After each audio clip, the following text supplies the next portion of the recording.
Jadi di sini saya akan menjelaskan mengenai traktus digestivus dari Gallus domesticus. Nah, yang pertama itu terdapat rostrum. Rostrum atau paru pada ayam yang berfungsi sebagai pematuk pakan yang akan dimasukkan ke kafum oris. Nah, di dalam kafum oris ini tidak terdapat gigi sehingga dibantu dengan kelenjar saliva dan enzim amilase untuk pelunakan pakan supaya dapat masuk ke atau dapat menyalurkan dari esofagus menuju ke crop.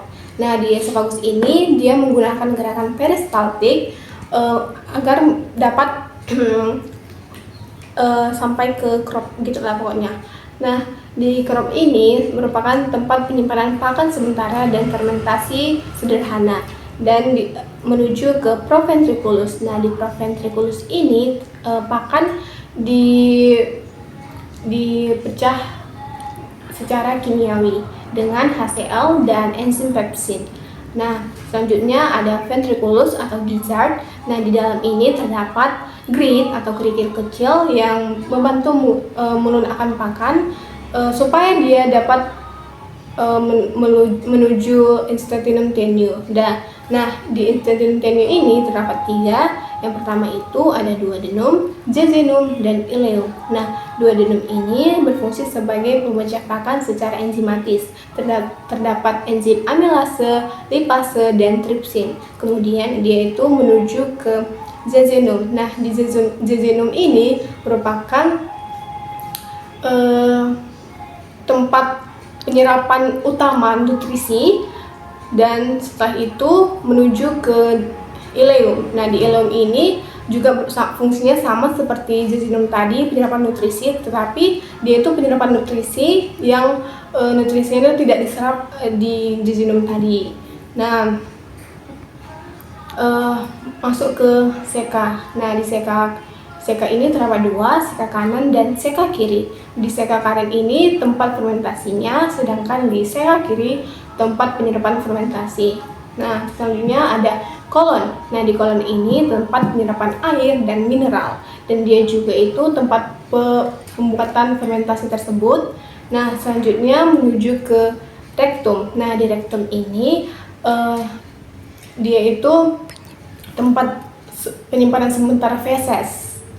Nah, terakhir dia menuju ke kloaka. Nah, di kloaka ini terdapat 3, yaitu sebagai pengeluaran urin, feses, dan reproduksi. Nah, sebagai organ tambahan di sini juga ada pankreas. Nah, di pankreas ini berfungsi sebagai mensekresikan endokrin dan eksokrin. Di dalamnya itu terdapat hormon insulin dan glukagon, dan juga terdapat enzim amilase, lipase, dan tripsin. Nah, selanjutnya itu ada hepar. Nah, hepar ini berfungsi sebagai menyaring atau membuang zat-zat beracun.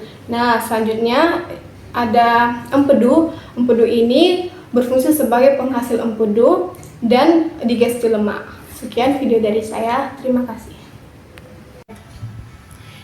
Jadi selanjutnya saya akan menjelaskan mengenai traktus digestivus dari kelinci. Nah, dimulai dari rima oris. Di rima oris ini terdapat gigi seri yang akan terus bertumbuh sepanjang hidupnya. Nah, selanjutnya ke esophagus. Nah, esophagus ini merupakan tempat penyalurannya menuju ke ventriculus. Di ventriculus ini merupakan pembentukan atau pemecahan pakan secara kimiawi dengan bantuan HCl dan enzim pepsin.